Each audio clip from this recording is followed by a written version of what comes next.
Kita berjumpa lagi walaupun cuma lewat medsos, dan kita akan menikmati firman Tuhan. Akan saya bacakan dari 1 Tawarikh 4 ayat 9 dan 10. Bagaimana kita bisa menjadi pemenang, bukan orang yang berbelas kasihan sama diri sendiri, atau punya victim mentality, atau punya pay the victim, tapi won't go to victory, from victory to victory. 1 Tawarikh 4 ayat 9 dan 10. Ayat 9 dulu. Yabes lebih dimuliakan daripada saudara-saudaranya. Nama Yabes itu diberi ibunya kepadanya, sebab katanya, aku telah melahirkan dia dengan kesakitan. Jadi Yabes namanya itu seperti kutukan bagi dia. Orang kan kalau dikasih nama anak tuh yang artinya tuh bagus, yang artinya mulia, harapan-harapan untuk hal-hal yang luar biasa di depan. Tapi arti nama Yabes, kata firman Tuhan, adalah aku telah melahirkan dia dengan kesakitan. Jadi bayangkan, kalau ibunya panggil, Yabes, tolong cuci piring, gitu kan. Jadi aku telah melahirkan kamu dengan kesakitan. Yabes, tolong pergi dulu beli sesuatu. Aku telah melahirkan kamu dengan kesakitan. Jadi bayangkan, Yabes dari lahir, dia dibesarkan dengan nama yang adalah kutukan bagi diri dia. Jadi dia seperti dibully secara verbal oleh ibu kandungnya sendiri. Sejak dia menyadari dunia ini, dia sudah mendengar kata-kata bully, kutukan dari ibunya. Kira-kira kalau dibully oleh ibu sendiri seumur hidup, itu akan jadi bagaimana ini anak? Kadang-kadang anak dibully di sekolah aja udah stres banget. Dibully sekali-sekali aja oleh orang yang di kantor barangkali atau atasan udah stres banget. Tapi Yabes dibully oleh ibunya karena namanya yang adalah kutukan ini. Dari dia lahir. Akan jadi apa Yabes? Kita akan lihat tadi ayat 9. Tapi anehnya si Yabes ini lebih dimuliakan daripada saudara-saudaranya. Jadi kalau ada pertemuan keluarga, kalau Yabes datang, orang-orang ayo Yabes, dikasih tempat duduk terhormat. Yabes silakan makan, Yabes silakan minum duluan. Lebih dimuliakan daripada saudara-saudaranya. Maka yang dilakukan Yabes yang pertama adalah dia mengampuni. Dia tidak mau tetap tinggal pada luka batin. Ada orang kan yang kayak bangga gitu, caper karena luka batinnya, betapa dia menderita, betapa dia disemena-mena sama orang. Supaya cari perhatian, tapi nggak move on. Karena orang luka batin itu, kerjaannya melukai orang, bagi-bagi luka. Karena dia terluka, dia nggak mau sembuhkan lukanya, maka dia bagi-bagi luka. Baik lewat kata-katanya nyakitin, atau kelakuannya yang melukai sesama. Maka biarlah kita semua mau sembuh dari segala luka batin, daripada segala yang disemena-menain orang kepada kita. Kita mau sembuh. Kita nggak mau punya mental korban, mental victim, tapi kita mau punya mental pemenang, mental victory, from victory to victory. Jadi kita mau sembuh dalam luka batin, ya kita harus mengampuni. Dan hal kedua berikutnya yang kita akan belajar dari Yabes ialah dari Filipi 3 ayat 13. Filipi 3 ayat 13. Kita akan lihat bagaimana dia berkata. Dia tulis di sini, saudara-saudara, aku sendiri tidak menganggap bahwa aku telah menangkapnya, tetapi ini yang kulakukan. Aku melupakan apa yang telah di belakangku dan mengarahkan diri kepada apa yang di hadapanku. Dia tahu dia gak sempurna. Dan yang dia buat adalah dia serahkan seluruh masa lalunya pada belas kasihan Tuhan. Dia melupakan apa yang telah di belakang. Karena masa lalu tidak dapat kita ubah. Gak bisa, baik kegagalan, keberuntungannya itu sudah berlalu. Maka kita tinggalkanlah masa lalu kita. Seperti katanya kalau naik mobil jangan sering-sering lihat kaca spion, ntar nubruk katanya kan. Nggak usahlah terlalu banyak lihat masa lalu. Paulus berkata, aku melupakan apa yang di belakangku dan mengarahkan diri kepada apa yang di hadapanku. Maka apapun keburukan terjadi di belakang, apapun kegemilangan terjadi di belakang, itu semua sudah berlalu. Yang harus kita buat, kita tujukan mata kita kepada apa yang di hadapan. Dan di sini dikatakan ayat 14, Filipi 3 ayat 14, dan berlari-lari kepada tujuan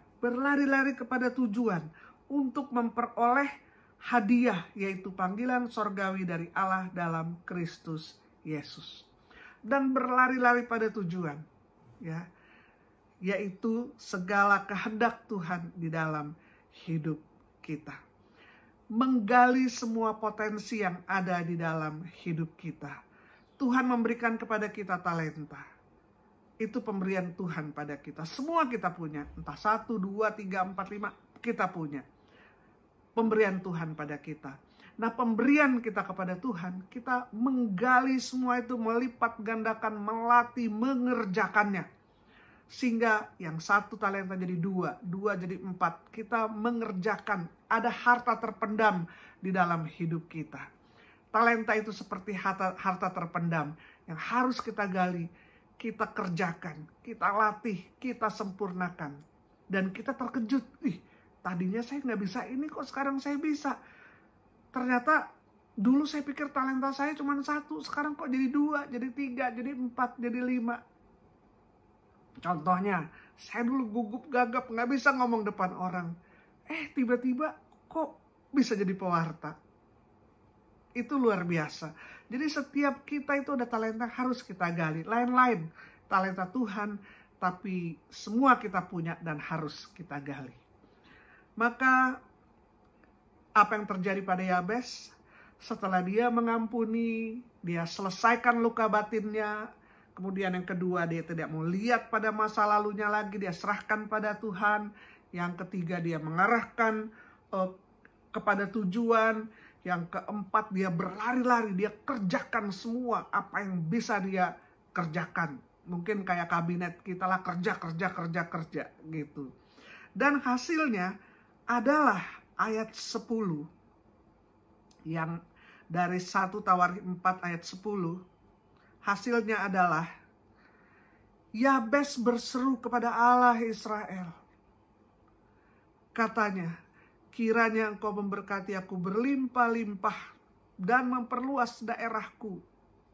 Dan kiranya tanganmu menyertai aku dan melindungi aku daripada malapetaka, sehingga kesakitan tidak menimpa aku. Dan Allah mengabulkan permintaannya itu. Jadi luar biasa si Yabes ini yang ibunya sendiri gak hargai dia. Tapi di mata Tuhan, Yabes berharga. Kalau kita gak dihargai oleh siapapun juga, no problem at all. Karena di mata Tuhan pencipta kita, semua kita berharga. Saudara-saudari dan saya sangat berharga di mata Tuhan, Sang Pencipta kita. Nah, kita akan lihat di sini 5 hal ini dikabulkan Tuhan. Karena Yabes kemudian dia nggak fokus kepada masalahnya, kepada keterbatasan dirinya, tapi dia alihkan fokus kepada kemahabesaran Tuhan. Bahwa bagi Tuhan tidak ada yang mustahil. Dia punya Allah yang besar, agung dan mulia, yang selalu membuatnya terpesona. Maka dia fokus kepada kebesaran Allah. Sehingga ketika dia fokus kepada kebesaran Allah, dia berseru kepada Allah yang besar. Kita akan lihat di sini dari Yeremia 33 ayat 3. Yeremia 33 ayat 3. Berserulah kepadaku, maka aku akan menjawab engkau dan akan memberitahukan kepadamu hal-hal yang besar yang tidak terpahami, yakni hal-hal yang tidak kau ketahui. Jadi Yabes dia berseru kepada Tuhan, kepada Allah yang besar. Jangan pernah batasi kuasa Allah. Jangan pernah batasi kuasa Allah dengan otak kita yang terbatas ini. Karena Allah itu besar dan tak terbatas. Dan Tuhan sendiri berkata, mintalah maka engkau akan diberi. Carilah maka engkau akan menemukan. Ketuklah pintu maka pintu dibukakan. Maka beranilah berfokus kepada Allah yang besar. Dan berani juga minta hal yang besar kepada Tuhan. Seperti Yabes yang dianggap kecil oleh ibunya. Tapi dia fokus kepada Allah yang besar. Dan dia minta hal yang besar. 5 hal ini semua dipenuhi, dijawab oleh Tuhan. Sehingga Yabes lebih dimuliakan daripada saudara-saudaranya. Mungkin kita bilang, itu kan Yabes zaman perjanjian lama. Ya. Kalau sekarang kan susah. Apa sekarang? Ada nggak yang kayak Yabes? Ada nggak kira-kira zaman sekarang yang seperti Yabes? Saya ingin cerita. Ada seorang anak lahir dari keluarga miskin. Kemudian orang tuanya ngontrak, pindah dari satu kontrakan ke kontrakan yang lain. Hidup mereka sangat susah. Bahkan tinggal di bantaran sungai. Kurang lebih 3 kali diusir dari bantaran sungai. Jadi kuli panggung di pasar, ojek payung di pasar. Hidup sangat susah. Umur 12 tahun, anak ini laki-laki sudah bekerja. Dari umur 12 tahun. Mau masuk sekolah SMA yang bagus di kotanya, tidak diterima. Tapi dia berjuang, dan akhirnya anak ini jadi Presiden Republik Indonesia. Kita semua tahu Pak Jokowi. Nah kalau dilihat, itu Pak Jokowi dibully berapa kali? Berapa kali difitnah, diberi kata-kata yang kasar, bahkan bukan hanya Pak Jokowi, tapi istrinya juga, anak-anaknya juga, bahkan cucunya juga. Kira-kira berapa kali Pak Jokowi dibully? Atau difitnah? Atau bahkan dimaki-maki? Ada 100 kali? 200 kali? Lebih. Banyak. Tapi kelihatan Pak Jokowi orang yang sudah sembuh dari luka batin. Dia tidak punya victim mentality, nggak punya mental korban. Dia punya mental pemenang. Jadi luar biasa bagaimana orang yang sangat susah hidupnya, tapi bisa keluar sebagai pemenang. Karena dia mengampuni, bahkan musuh-musuhnya dia bilang sahabat saya. Lawannya di Pilpres dia bilang sahabat saya. Dia angkat jadi Menteri Pertahanan lagi. Karena ini kita lihat nyata, jadi saya berani cerita. Contoh yang luar biasa dari presiden kita. Dan dia kerja. Maka dia bisa seperti Yabes zaman sekarang. Kita lihat dari orang yang gak mungkin sukses sebenarnya. Tapi karena dia punya mental pemenang, bukan mental korban, akhirnya luar biasa. Dia diberkati Tuhan berlimpah-limpah, kelihatan tangan perlindungan Tuhan padanya, diperluas daerahnya, daerah bakatnya, daerah pengaruhnya diperluas, dan Tuhan melindungi dirinya. Dan ada satu contoh juga, yaitu Nick Vujicic. Orang yang gak punya tangan, yang nggak punya kaki, yang benar-benar harusnya hidupnya penuh dengan kekalahan, atau mungkin mengeluh, ngomel, atau aduh Tuhan nggak adil, kenapa saya susah gini, aduh kenapa ya Tuhan. Ada kan orang kita kalau ngeliat dia capek, mengeluh terus, selalu karena nggak ada ini sih, dia nggak berhasil karena nggak begini sih, karena nggak begitu sih, karena saya dibeginiin sih, karena saya dibegituin sih. Itu namanya mental pecundang, victim mentality. Tapi kita mau punya mental pemenang, yaitu victory. Di sini kita lihat Nick Vujicic, dia mengatasi masalahnya. Walaupun dia pernah membunuh diri segala, tapi akhirnya dia beralih. Dia memandang kepada Allah yang besar, yang segalanya adalah mungkin, yang nothing is impossible bagi Tuhan. Dan apa yang terjadi? Dia menjadi seorang motivator internasional, diundang kemana-mana. Luar biasa. Dia menjadi motivator, diundang kemana-mana. Akhirnya dia menikah dan dikaruniai anak. Luar biasa. Maka jangan pernah kita salahin keadaan kita, atau keluarga kita, atau kenapa saya disakiti. Angkatlah wajahmu. Pandanglah pada kebesaran Tuhan. Berserulah kepada Tuhan. Keluarlah daripada belas kasihan akan diri sendiri. Daripada mental pecundang dan mental kalah. Kita pandang kepada Tuhan. Kalau Tuhan menolong Yabes, Tuhan menolong Pak Jokowi, Tuhan menolong Nick Vujicic, maka Allah kita adalah Allah yang sama. Kita berseru kepada Tuhan. Dan kita akan melihat kata Tuhan. Kalau kita berseru kepadanya, tadi yang kita sudah bacakan, maka dikatakan adalah, aku akan menjawab engkau dan akan memberitahukan kepadamu hal-hal yang besar yang tidak terpahami, yakni hal-hal yang tidak kau ketahui. Yeremia 33 ayat 3. Kita akan terkejut. Kita akan melihat ketika kita meninggalkan segala masa lalu yang mungkin ada yang gelap, ada yang suram. Kita mengarahkan kepada masa depan, tujuan kita fokus kepada Tuhan, berlari-lari pada tujuan. Maka kita akan terkejut dan heran. Melihat bagaimana Tuhan sanggup apa yang tidak pernah dilihat oleh mata, didengar oleh telinga, timbul dari hati kita sebagai manusia. Itulah semua yang disediakan Allah bagi setiap orang yang mengasihi Dia. Saya mau tutup dengan satu cerita.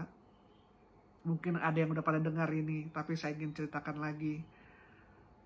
Ada seekor keledai tua, udah jompolan nih keledai, udah tua, udah sakit-sakitan gitu ya. Dia kejeblos di sumur yang kering, karena sumur itu pas ketutup ranting, daun-daun, dia injak, dia kejeblos di situ. Maka dia berteriak-teriak lah, gitu kan. Berteriak-teriak, wah orang lihat, wah ada keledai masuk di sumur kering ini. Dilihat, udah tua juga ini keledai ya. Daripada ribut nih, kita timbun aja dia dengan tanah katanya. Jadi mereka tuh udah, karena dia ribut sekali gitu, berteriak-teriak terus, akhirnya mereka timbun lah, taruh tanah. Nah ini keledai kan, waduh kepalanya kena tanah, terus dia kibaskan semuanya, dia kebaskan semua tanah itu, dan dia heran loh, waktu saya kebaskan semua tanah, saya bisa menginjak naik gitu. Jadi setiap ditaruh tanah, dia kebaskan tanahnya, dan dia naik. Setiap taruh tanah ke sumur itu, pakai cangkul ditaruh, dia kebaskan semua itu, dan dia naik, dan akhirnya, saya juga ikut naik deh, dan akhirnya, dia keluar dari sumur. Maka kita harus keluar dari segala kegelapan, kekalahan kita. Kita kebaskan semua dalam nama Yesus, dan kita keluar daripada sumur-sumur kegelapan, daripada sumur-sumur kekalahan mental kita, dan kita mau keluar menjadi lebih dari pemenang. Dan kita berjalan from victory to victory. Puji Tuhan, puji Tuhan. Mari kita berdoa. Dalam nama Bapa, Putra, Roh Kudus, amin. Pertama-tama, kalau ada yang masih punya dendam, sakit hati, dendam atau sakit hati itu dosa, dan menghambat berkat Tuhan dalam hidup kita, marilah pertama kita mengampuni semua orang yang pernah membuli kita, menyakiti kita, berkhianat pada kita, memusuhi kita tanpa sebab, siapapun orang itu. Pada saat ini, kita lepaskan pengampunan. Karena pengampunan adalah soal keputusan. Nanti Tuhan yang akan menolong perasaan kita. Tolonglah Tuhan, setiap saudara-saudari yang pernah disakiti atau dilukai, Roh Allah, Roh Kudus berikan kekuatan untuk mengampuni. Sebutkan nama mereka dalam hatimu, saya ampuni, sebutkan namanya. Dan dalam nama Tuhan Yesus, biarlah semua luka batin ini Tuhan bisa disembuhkan oleh kasih Tuhan. Dan kami mau meninggalkan semua masa lalu kami pada belas kasihan-Mu. Dan kami mengarahkan fokus kami kepada apa yang di hadapan kami. Dan kami mau berlari pada tujuan. Kami mau menggali semua talenta yang Tuhan berikan pada kami. Dan kami maksimalkan bagi kemuliaan nama Tuhan. Seperti Yabes berdoa Tuhan, maka kami berdoa, Tuhan, berkatilah setiap kami, keluarga kami, sesuai dengan yang didoakan Yabes. Allah Yabes adalah Allah kami juga. Berkatilah kami berlimpah-limpah. Perluaslah daerah kami. Kiranya tangan Tuhan menyertai hidup kami. Jauhkanlah kami dari malapetaka dan sakit penyakit. Terima kasih Tuhan. Hidup yang hanya satu kali ini. Kami mau hidup bukan sebagai pecundang yang punya victim mentality. Tapi kami mau hidup menjadi pemenang. Orang yang berjalan dari satu kemenangan menuju kemenangan lain. From victory to victory. Sampai kami tiba di rumah-Mu Tuhan. Dan dengan bangga kami dapat mengatakan kepada Tuhan, semua talenta yang Tuhan percayakan pada kami sudah berhasil dilipat gandakan bagi kemuliaan Tuhan. Terima kasih Tuhan, berkatilah kami semua. Terima kasih Tuhan. Dalam nama Bapa, Putra, Roh Kudus. Amin. Tuhan berkati kita sekalian. Puji Tuhan.